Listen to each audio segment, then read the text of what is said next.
Malam hari ini saudara-saudara, saya akan ajak untuk kita bersama-sama merenungkan firman Tuhan. Saya akan meminta untuk Bapak Ibu Saudara membaca kitab suci di dalam kitab Beresit atau kitab Kejadian pasal 4 ayat yang ke-9. Saya akan tunggu sampai saudara menemukan ayat ini.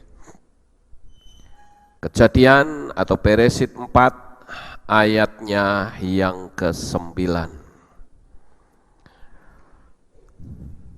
Sudah ketemu semua saudara-saudara? Baik, kalau sudah, mari kita akan baca bersama-sama dengan suara yang keras. 1, 2, 3.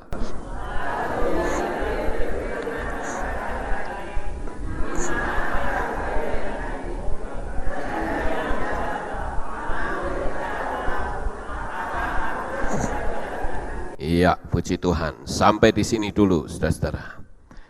Saya rasa kita semua sudah tahu, sudah hafal tentang kisah ini. Bahkan anak-anak sekolah minggu juga sudah mengetahui kisah ini, saudara-saudara. Ini adalah kisah pembunuhan pertama di dunia ini, di mana Kain membunuh Habil, adiknya, hanya karena masalah sepele. Tetapi satu nyawa hilang. Kita tentu tahu bahwa Kain dan Habil ini adalah anak dari Adam dan Hawa. Dua orang ini memiliki profesi yang berbeda. Yang satu sebagai seorang petani, Kain berprofesi sebagai petani. Sedangkan Habil itu berprofesi sebagai seorang peternak. Sekali waktu mereka berdua harus memberikan persembahan kepada Bapa Yahweh. Dan ternyata saat mereka memberikan persembahan, ada satu yang ditolak oleh Bapa Yahweh, yaitu persembahan Kain, saudara. Selama ini banyak sekali para pendeta yang mengatakan bahwa persembahan Kain itu tidak diterima karena yang dikorbankan adalah hasil bumi yang sudah terkena kutuk. Sedangkan Habil, dia mempersembahkan domba sebagai simbol dari Yeshua HaMasyiah. Tapi saya menyangkali pendapat yang demikian, saudara, karena tidak pernah ada suatu peraturan bahwa mempersembahkan hasil bumi itu salah. Tidak ada. Lalu dari mana kita bisa menemukan bahwa persembahan Kain itu tidak diterima dan itu bukan karena hasil bumi?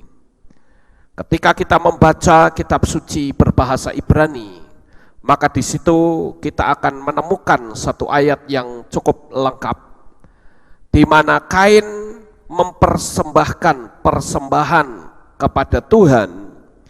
Itu adalah persembahan yang paling akhir, bukan yang paling awal. Berbeda dengan persembahan Habil. Habil memberikan persembahan domba, itu adalah domba yang dipilih, pilihan yang terbaik yang diberikan kepada Bapa Yahweh. Sedangkan Kain, dia mempersembahkan persembahan yang sudah tinggal sisa. Nah, inilah akibat dari apa yang dilakukan oleh Kain, itu Tuhan tidak berkenan untuk menerima. Tetapi ternyata saudara-saudara, akibat dari persembahan Kain yang tidak diterima, ternyata Kain itu bukan mengintrospeksi diri sendiri. Kenapa persembahan saya tidak diterima? Tetapi malah dia membunuh adiknya. Nah, apakah dengan pembunuhan itu Tuhan tidak tahu? Ternyata Tuhan itu tahu betul. Dan disitulah Tuhan bertanya, Seperti ayat bacaan yang kita baca tadi, di manakah Habil adikmu? Dan dia menjawab, aku tidak tahu, apakah aku penjaga adikku? Ini jawaban yang ketus, jawaban yang sombong, jawaban yang tidak mau tahu, jawaban yang tidak bertanggung jawab, saudara-saudara. Orang-orang yang seperti ini sebetulnya adalah orang yang hatinya tidak memiliki kasih. Nah, di sini Tuhan itu ingin, kalau waktu ditanya, di manakah Habil adikmu? Itu sebetulnya bukan Tuhan tidak tahu, tetapi Tuhan itu tahu. Dia menguji apakah Kain sebagai kakak itu betul-betul menjaga adiknya, betul-betul dia mengasihi adiknya, atau dia hanya sebagai orang yang egois. Nah, Bapak Ibu Saudara yang terkasih, malam hari ini saya akan mengajak bermain-main dengan saudara, dan kali ini saya akan coba untuk mengaduk perasaan saudara. Ya, saya minta ada 5 orang maju ke depan. Ada yang mau? 5 orang maju ke depan. Ada? Loh, kok tidak ada yang mau? Saya tunjuk dah. Yang pertama Michael, maju ke depan.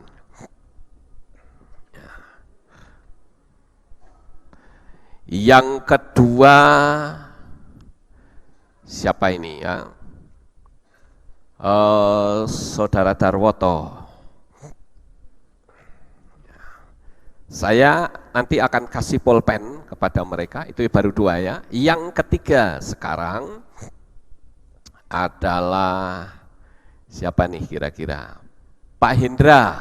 Mana Pak Hendra? Ya, maju ke depan. 3. Kemudian yang keempat Saudara Ganggang. Ya. Waduh, masih pegangin anaknya ya, gimana? Terganggu enggak? Oke. Ini sudah 4. Satu lagi. Satu lagi ini saya kira, coba saya suruh angkat tangan siapa yang mau. 1 orang yang mau. Wes Andre, wes maju sini ya. Nah, sekarang kelima saudara saya ini akan saya beri pulpen ya. Kita main-main ya, sekali-kali kita bermain-main. Nah, ini ada kertas ya, pegang, ini pulpennya, kertas, ini pulpennya. Oh, sudah ada, Ganggang, ini pulpennya, Andre,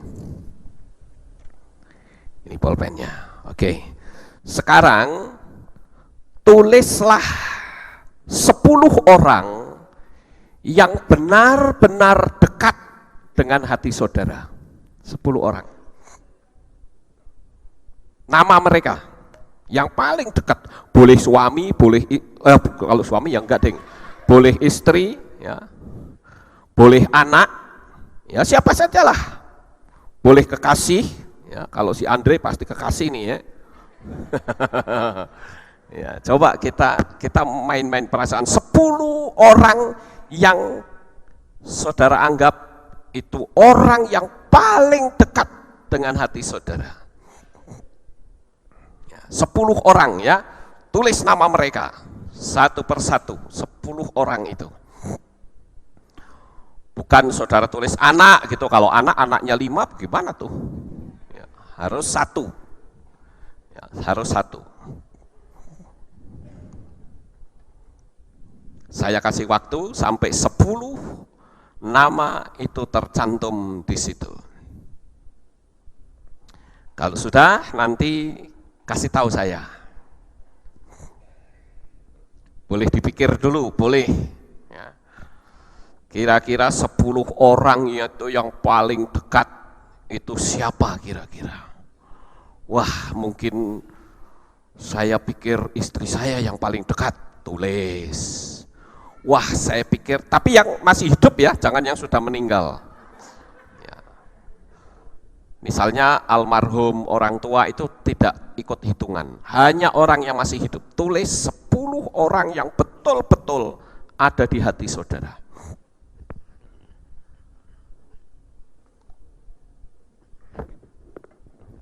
Nanti permainan ini saya arahkan kepada firman Tuhan ini, saudara-saudara. Sudah, Kang? Sudah. Andre sudah? Belum. Wah, mikir apa yang dipikir? 10 orang ya, tetap tinggal di tempat di situ. Ya, 10 orang yang betul-betul dekat di hati. Sudah, Pak Indra? Sudah. Oke, Darwoto sudah? Michael sudah?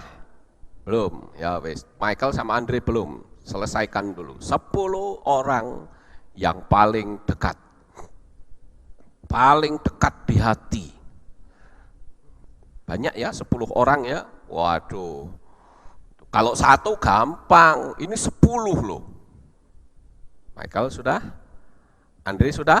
Oke, sekarang 10 nama itu dirasakan di hati, transferkan kasih yang paling dalam kepada nama-nama itu. Saya beri waktu sekitar 10 detik dari sekarang. Transferkan kasih saudara yang paling dalam terhadap nama-nama tersebut. Oke, saya rasa 10 detik sudah. Ya. Oke, sudah bisa transferkan 10 nama itu di hati saudara. Nah, begini sekarang permainannya. Saudara yang terkasih, khususnya yang kelima ini, yang namanya hukum kematian itu pasti terjadi dalam diri manusia. Sekarang izinkan 3 orang yang saudara sayangi, 10 orang yang saudara sayangi, 3 orang izinkan untuk pulang ke rumah Bapak dulu. 3 orang. Siapa yang akan saudara eliminasi, coret, dan dia pindah alam dari bumi ini menuju ke Shamayim. Silakan dicoret 3 nama. Boleh pilih siapa kira-kira yang diizinkan untuk pulang ke rumah Bapak duluan.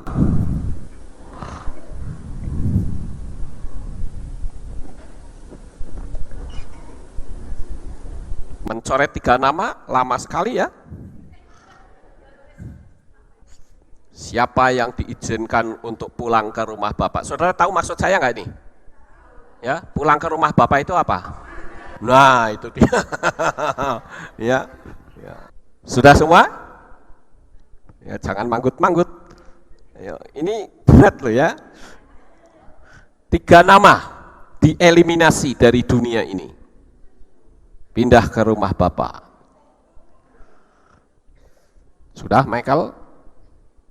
Semua sudah? Oke. Sekarang tersisa 7 orang. Lalu eliminasi lagi 2 orang.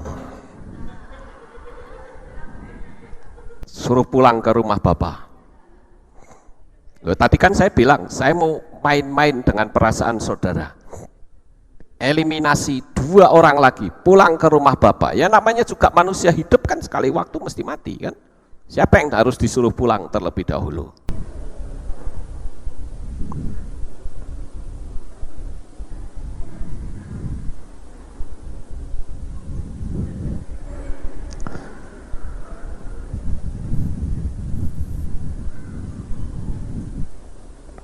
Sudah? Adik, sudah adik? Sudah? Belum? Wah, lama sekali ya. Coret 2 nama di situ.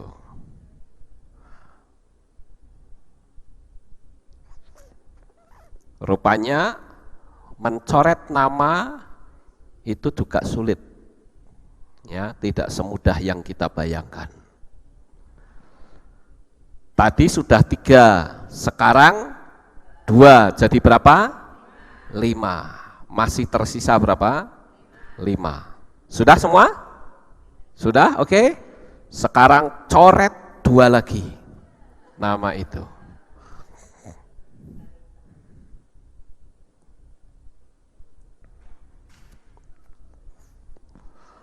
Siapa yang disuruh pulang duluan?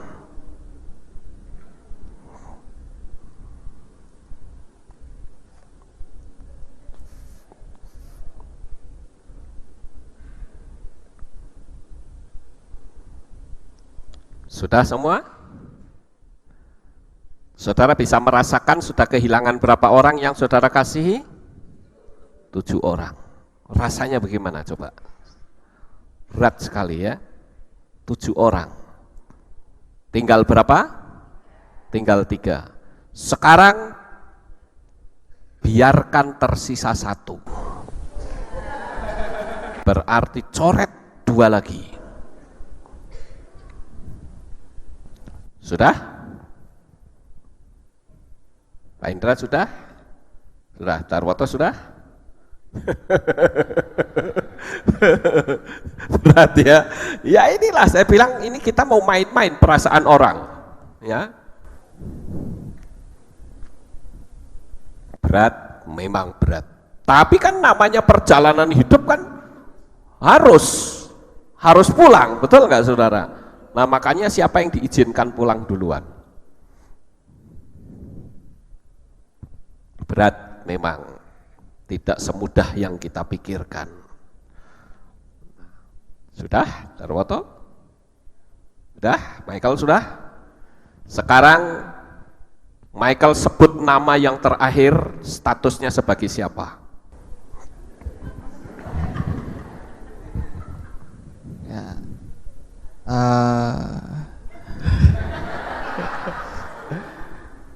Nama yang terakhir Ria sebagai istri saya. Iya, puji Tuhan. Oke, sekarang kasihkan ke Pak Darwoto ini, ya. Ayo, yang terakhir siapa? Maria Sri Yuliati Ningsih, istri saya.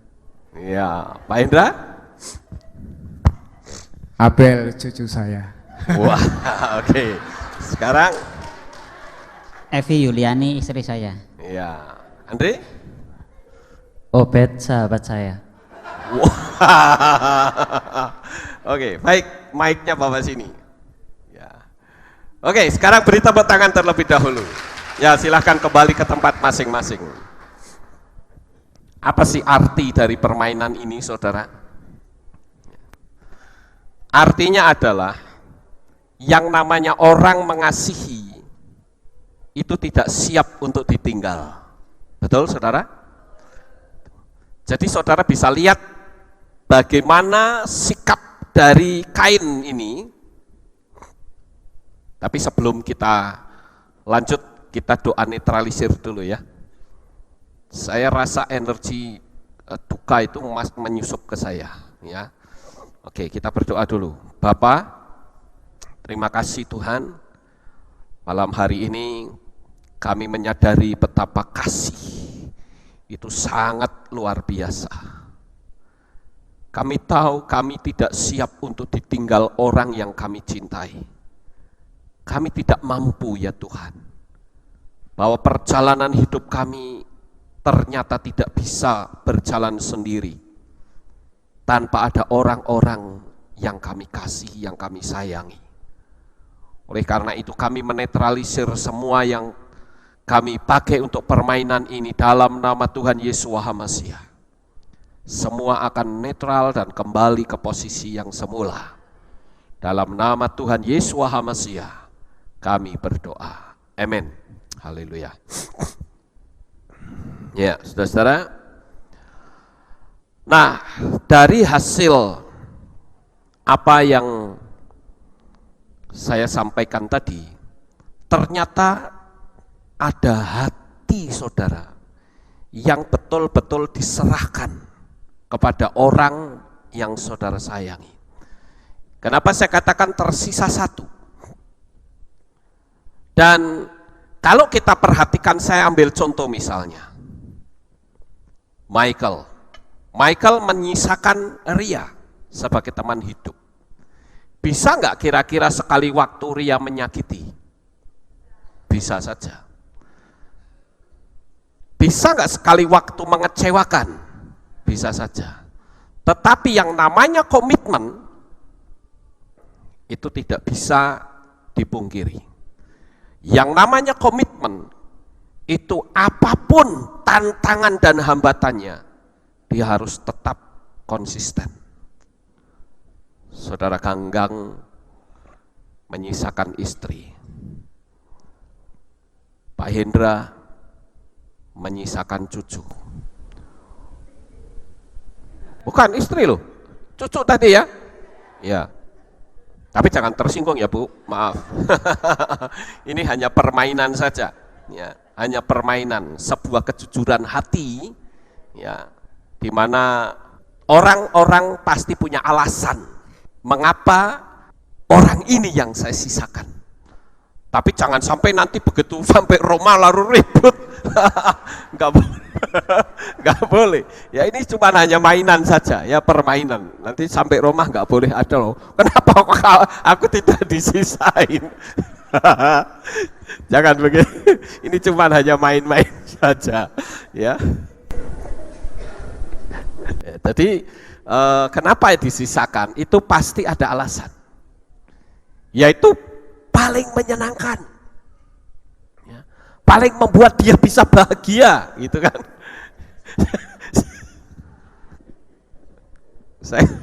saya kok jadi pingin ketawa terus, ini kenapa ya? Ya pokoknya yang terakhir itu yang dianggap paling bisa membahagiakan. Ya memang secara psikologi itu berat. Tadi saya melihat saudara Darwoto itu sampai mau nangis. Ya, itu memang mengaduk perasaan yang enggak nyaman sekali. Ya. Orang yang dicintai harus dilepaskan, silakan kamu pulang. Aduh, itu rasanya berat sekali. Nah ini sekedar untuk saya sampaikan kepada saudara agar saudara bisa ngerti. Ini kain ini hatinya macam apa? Ya saudara, Tuhan bilang, di manakah adikmu? Jawabannya enak saja, emang saya disuruh jaga adikku. Ini jahat banget loh saudara, jahat sekali. Nah itu sebabnya saya ajak saudara bermain-main perasaan, bahwa yang namanya kasih itu memerlukan pengorbanan, bahwa yang namanya cinta itu sangat berat untuk ditinggal. Artinya apa? Ketika kita sukses, berarti di belakang saya itu ada orang yang membuat saya sukses. Amin.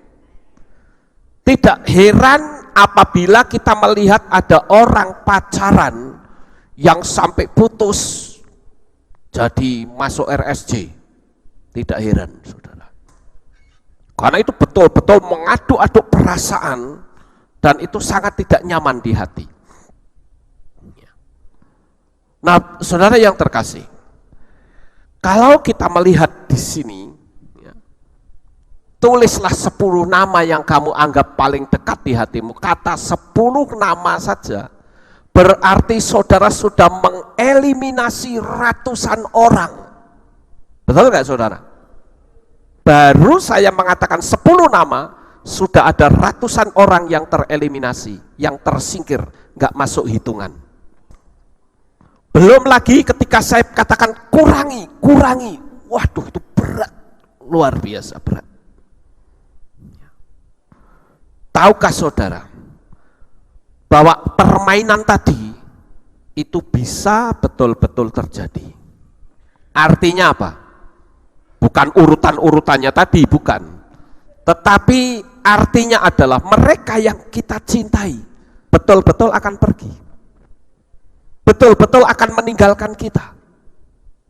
Apa jadinya andai kata hati kita tidak siap ditinggal oleh mereka? Mengapa Yesua mengajarkan kasihilah Yahweh Elohemu dengan segenap hatimu, dengan segenap akal budimu, dengan segenap. Kenapa? Karena ketika saudara mengasihi manusia melebihi saudara mengasihi Tuhan, ketika mereka mengecewakan, ketika mereka harus meninggalkan kita selamanya, kita akan hancur, broken heart, ya. Hatinya remuk, saudara. Saudara bisa bayangkan bagaimana perasaan Yesua yang ditinggal 12 muridnya, yang notabene adalah orang-orang yang begitu dia sayangi, yang begitu dia cintai. Duduk makan bersama, bahkan berjalan bersama, kelelahan bersama. Tapi pada saat Yesua ada dalam penderitaan, tidak ada satupun orang yang dia sayangi dan cintai mendekat, apalagi memberi support. Ini, saudara bayangkan. Saya ingin untuk kita bisa bekerja di pikiran kita. Ini kayak apa perasaannya Yesua, saudara? Seharusnya kan didorong. Udah Yesua, nggak usah takut, aku dampingi kamu. Mati ya wis ben bareng-bareng sisan. Harusnya kan begitu. Lebih celaka lagi, Yesua melihat Kefa atau Petrus terang-terangan. Aku tidak mengenal apa yang kamu ucapkan. Itu perasaan Yesua tersayat-sayat luar biasa, saudara. Itu hati kayak dicapik-capik luar biasa. Nah, saudaraku yang terkasih, kedekatan itu menyangkut alam fisik dan supranatural. Di dalam kitab Beresit pasal 4 ayat yang ke-9 yang tadi sudah kita baca, itu berarti ada kedekatan secara spiritual. Kedekatan yang macam apa sih? Coba kita lihat jawaban dari Kain, saudara. Nah, di sini saya tulis bahasa Ibraninya, saudara.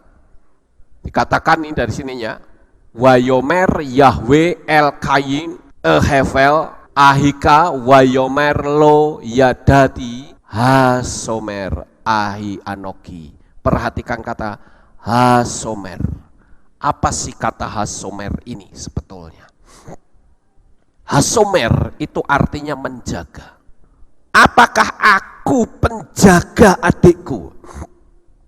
Jadi sebetulnya alam bawah sadar Kain itu tahu bahwa dia harus menjaga adiknya. Tadi yang saudara catat, yang disisani, ada satu pertanyaan. Bisakah saudara menjaga nama-nama yang tersisa tadi? Dijagai, disayangi, dicintai.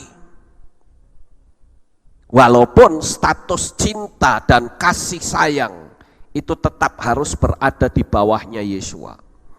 Kalau sampai berada di atas, ya sudah memberhalakan tentu saja. Nah, di sini kita melihat bagaimana kehidupan Kain yang seharusnya dia menjadi penjaga adiknya, tetapi ternyata tidak bisa menjagai.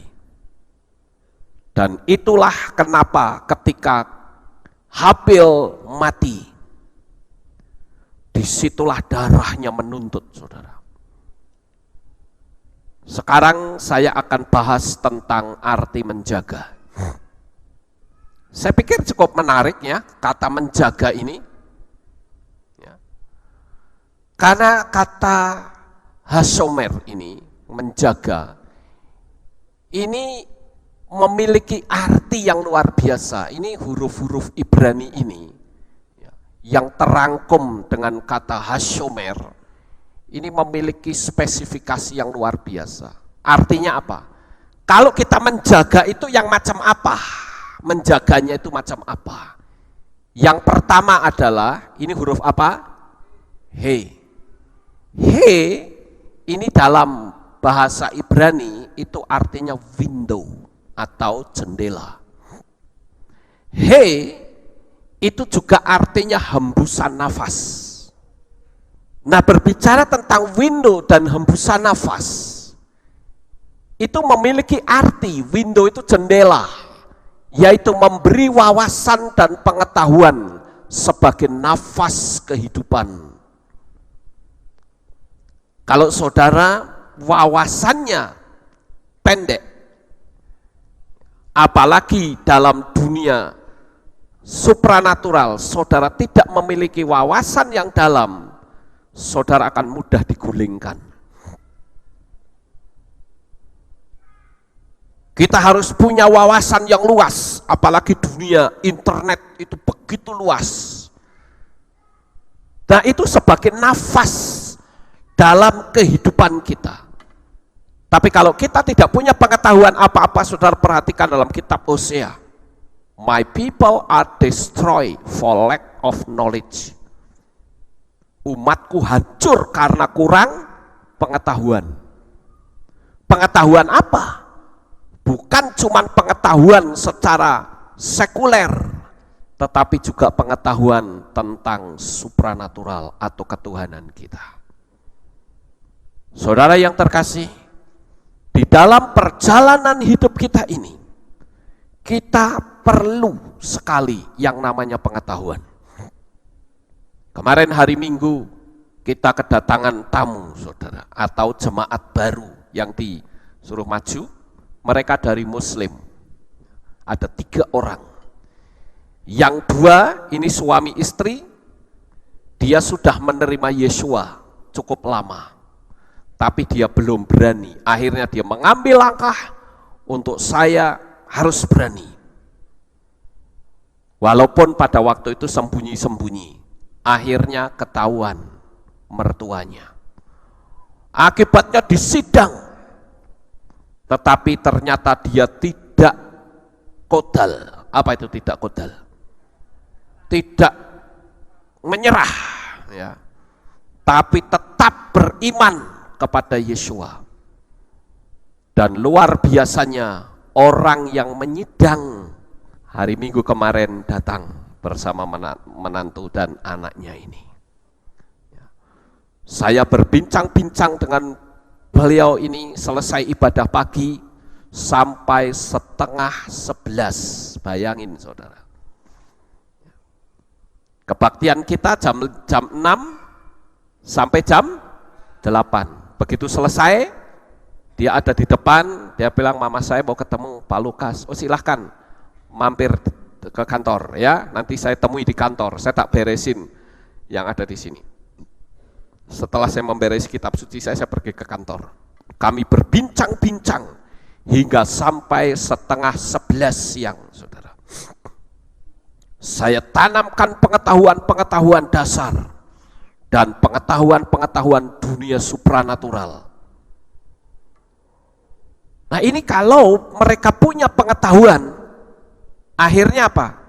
Dia bisa semakin dekat dan mengasihi Tuhan. Tadi siang, ketika saya selesai atau pulang mendoakan orang-orang yang sakit, ya bersama dengan saudara Eeng dan Bu Said, ternyata di sini sudah ada tamu, saudara. Dan tamunya itu tidak tanggung-tanggung dari Kalimantan. Dan orang ini adalah orang Buddha, datang ke sini. Dan datangnya itu sengaja menemui saya, tidak ada urusan lain. Dari Kalimantan, dia bilang pokoknya saya bisa tidak bisa, suka tidak suka, saya harus pergi ke Jawa. Saya harus menemui Pak Lukas, katanya. Nah, nanti kalau Pak Lukasnya pergi bagaimana? Wes tidak peduli, pokoknya saya yakin pasti ketemu, katanya. Dia dari daerah Pontianak, itu masih 50 kilo dari situ. Nah saudara yang terkasih, saya dalam pembicaraan itu saya bertanya, dari mana engkau ini tahu nama saya? Padahal dari Buddha. Dia bilang, saya sudah melihat semua materi khotbah Pak Lukas di YouTube. Jadi ketika saya berbincang-bincang, saya bicara tentang Tritunggal, dia bilang, oh saya sudah tahu. Ini kan, begini kan, sudah langsung dia tahu semua. Ini saya katakan apa? Akibat adanya pengetahuan, maka jiwa-jiwa dimenangkan. Amin, saudara. Internet itu adalah merupakan jendela dunia. Kenapa saya punya visi dan impian untuk memenangkan puluhan ribu orang di seluruh dunia ini, dan itu sudah tertutup. Sampai dia lihat semua video saya, bahkan dia bilang, wah Pak Lukas membolongi kaca saja, saya sudah nonton, katanya. Wah, hebat sekali. Jadi kalau saya bicara apa, dia bilang, oh saya sudah tahu, ini kan, begini kan. Bayangin saudara, kita saja yang di sini belum tentu saudara lihat video saya, betul? Tapi orang yang dari Kalimantan, saya lupa daerahnya apa lagi tadi ya, disebut pulau apa gitu. Dan dia bisa datang kemari. Bahkan bukan cuma itu saja, dia berusaha untuk mau ikut ke Israel, pingin dibaptis di Sungai Yordan. Bayangin saudara. Ayo, siapa yang masih tertarik ke Israel? Siapa yang mau ikut? Akhir Juni kita berangkat. Nah, ini salah satu contoh yang namanya penjaga. Itu memberikan wawasan. Saya yakin bahwa saya ini sebagai gembala yang dipilih Tuhan untuk menggembalakan jemaat, saya pun harus bisa memberi wawasan. Kenapa? Karena saya mencintai jemaat. Paham saudara? Makanya permainannya seperti tadi. Mencintai berarti menjaga, memberi wawasan. Kalau kita bilang mencintai tapi tidak memberi wawasan, wah repot saudara. Nah ini yang terpenting di dalam kita mengikut Tuhan. Terus yang berikutnya yang harus kita ketahui, menjaga. Ini kalau tadi kita lihat yang pertama tadi he, kemudian yang kedua apa? Shin. Shin itu artinya gigi saudara. Gigi atau penjaga atau melindungi, artinya bukan merusak, mengawasi.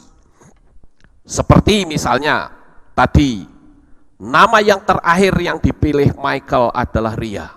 Berarti Ria akan terus menjadi pusat perhatiannya Michael.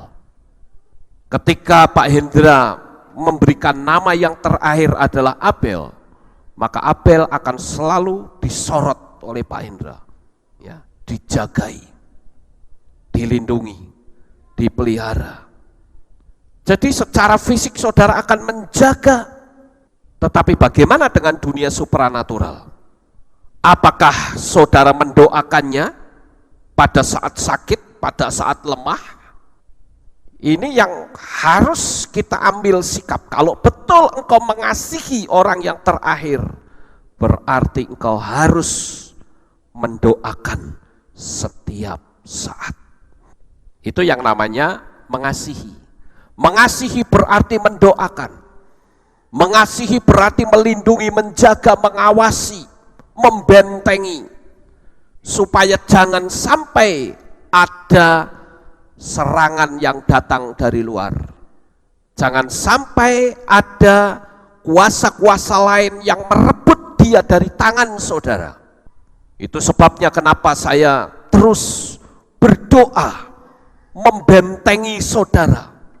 Apanya yang dibentengi? Yang terutama saya bentengi adalah kehidupan iman jemaat di sini. Agar tidak guling, tidak mudah percaya kepada ajaran-ajaran sesat. Karena di dunia ini sekarang sangat mengerikan. Apalagi yang dijaga, usaha saudara. Saya jagai. Setiap malam saat saya mau tidur, saya katakan dalam hati, saya bilang, Tuhan lindungi usaha jemaatmu, buat mereka semakin bertambah makmur Tuhan. Buat anak-anakmu kaya raya. Itu sebabnya saya perlu doakan agar usaha saudara dijagai oleh Bapak Yahweh, dilindungi, dipelihara, sehingga kehidupan saudara betul-betul ada dalam perlindungan yang kuat. Sekalipun kondisi keadaan di tempat ini atau di seluruh dunia sedang terjadi kekacauan yang hebat. Saya harus menjagai. Tuhan bentengi, Tuhan lindungi hidup mereka. Mungkin ada yang tidak pernah menyadari bahwa hidup saudara saya topang tiap malam, tiap doa. Karena mungkin saudara berpikir bahwa yang namanya gembala itu cuma hanya khotbah totok. Tidak. Tapi saya mendoakan, menjagai usaha. Bahkan kesehatan saudara pun saya jagai. Saya doakan supaya jemaat itu sehat semuanya. Walaupun faktanya manusia tetap berjalan dalam hukum kebinasaan. Fisik kalau sudah tua pasti akan lemah, itu hukum kebinasaan. Tapi setidak-tidaknya saya mohon kepada Bapak Yahweh supaya jemaat Tuhan itu dibentengi, dilindungi. Agar jangan sampai mereka berurusan dengan rumah sakit. Nah saudara yang terkasih, secara fisik saudara akan menjaga. Nah sekarang saya fokus lagi kepada jawaban dari Kain ini. Aku tidak tahu katanya. Ini jawaban apa kalau seperti itu? Adakah saudara tahu orang-orang yang saudara cintai itu tetap tinggal di dalam kasih Bapa Yahweh atau mereka sudah meninggalkan Tuhan? Makanya sekali lagi kalau kita fokuskan kepada jawaban Kain ini, saya katakan ini jawaban yang tidak baik. Mosok yang tanya Tuhan, "Hei Kain, Habel ada di mana?" Nggak tahu.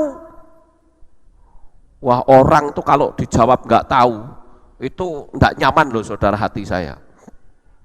Ya. Oh, saya saja kadang-kala kalau tanya sama Bu Endang, saya bilang, "Bu, tahu nggak ini loh?" Belum saya tanya, wis ngomong nggak tahu, belum apa sudah ngomong begitu dulu, saudara.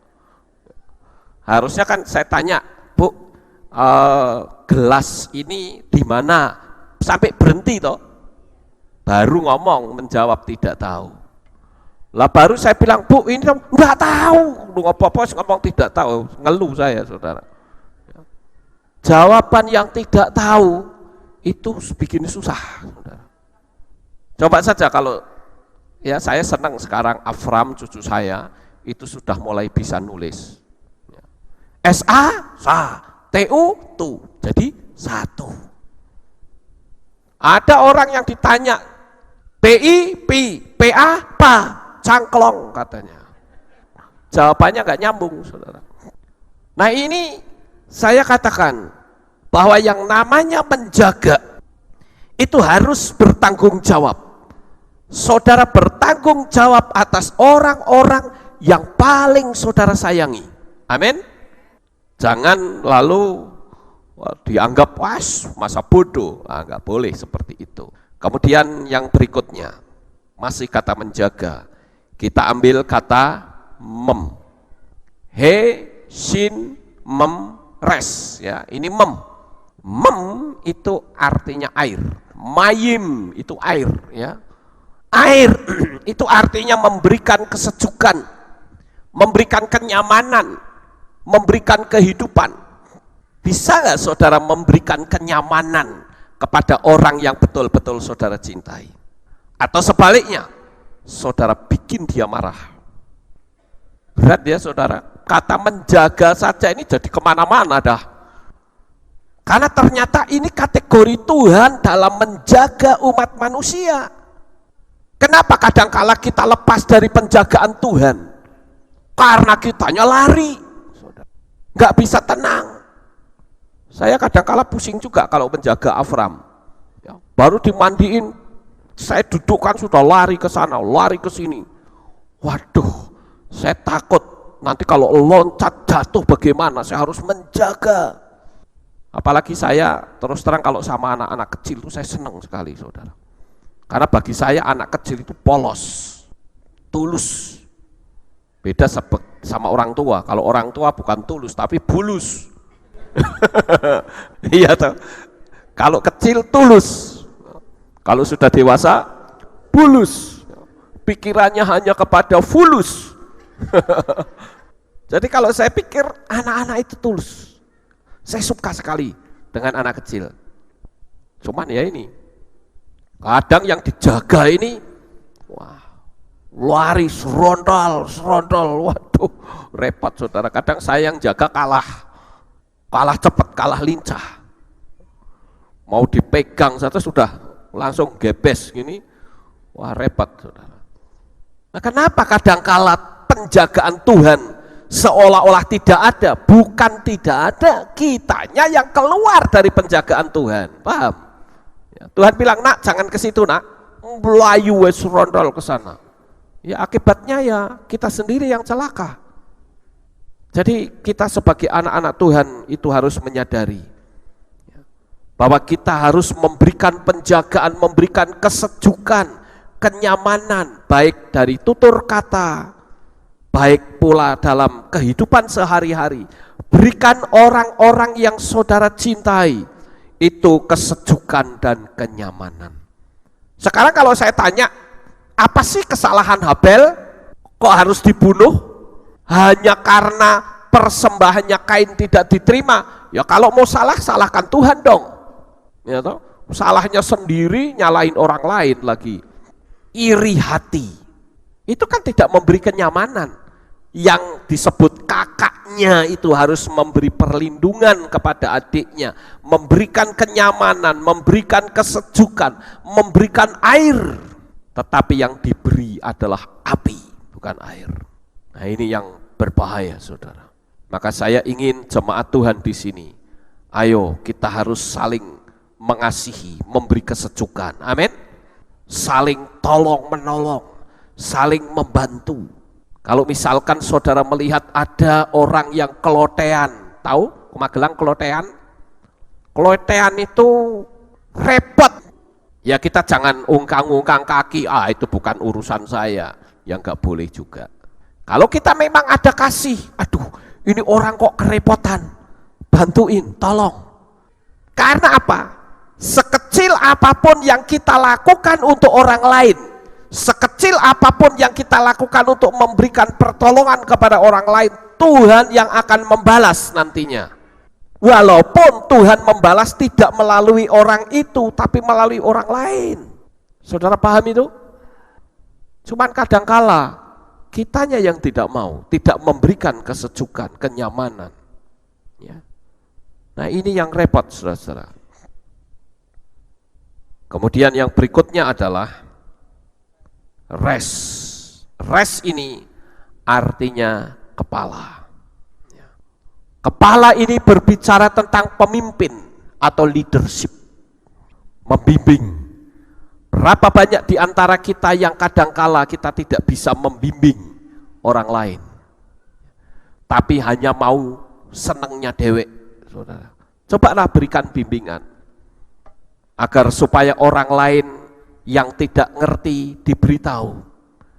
Saya banyak memberikan bimbingan kepada orang lain, sekalipun dia bukan jemaat di sini.